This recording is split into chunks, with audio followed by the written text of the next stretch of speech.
అక్కినేని నాగచైతన్య, సాయి పల్లవి జంటగా తెరకెక్కుతున్న చిత్రం తండేల్. ఈ సినిమానికి చందు మొండేటి దర్శకత్వం వహిస్తున్నారు. ప్రతిష్టాత్మక గీతా ఆర్ట్స్ బ్యానర్ పై అల్లు అరవింద్ సమర్పణలో బన్నీవాస్ ఈ సినిమాని నిర్మిస్తున్నారు. తండేల్ చిత్రం నుంచి శివశక్తి సాంగ్ ను విడుదల చేసింది చిత్ర యూనిట్.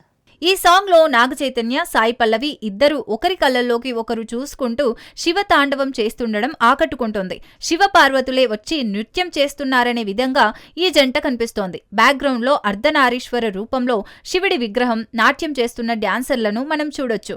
సెటప్ చూస్తుంటే విజువల్ గ్రాండ్ గా శివశక్తి పాటను చిత్రీకరించినట్లు తెలుస్తోంది. తండేల్ సినిమాని ఆంధ్రప్రదేశ్ లోని శ్రీకాకుళం జిల్లాలోని డి మచ్చిలేశం గ్రామంలో జరిగిన వాస్తవ సంఘటనల ఆధారంగా తెరకెక్కిస్తున్నారు. శ్రీకాకుళంలో శ్రీ ముఖలింగ ఆలయం ఎంత ప్రసిద్ధి చెందిందో తెలిసిందే.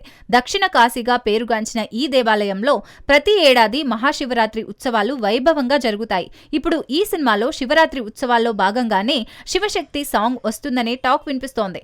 తండేల్ సినిమాని అల్లు అరవింద్ సమర్పణలో గీతా ఆర్ట్స్ బ్యానర్ పై బన్నీవాస్ నిర్మిస్తున్నారు. 2025 ఫిబ్రవరి 7వ తేదీన ఈ పాన్ ఇండియా చిత్రాన్ని థియేటర్స్ లో విడుదల చేయనున్నారు. లవ్ స్టోరీ వంటి బ్లాక్ బస్టర్ తర్వాత నాగచైతన్య, సాయి పల్లవి కాంబోలో రాబోతున్న ఈ లవ్ యాక్షన్ డ్రామాపై భారీ అంచనాలు నెలకొన్నాయి.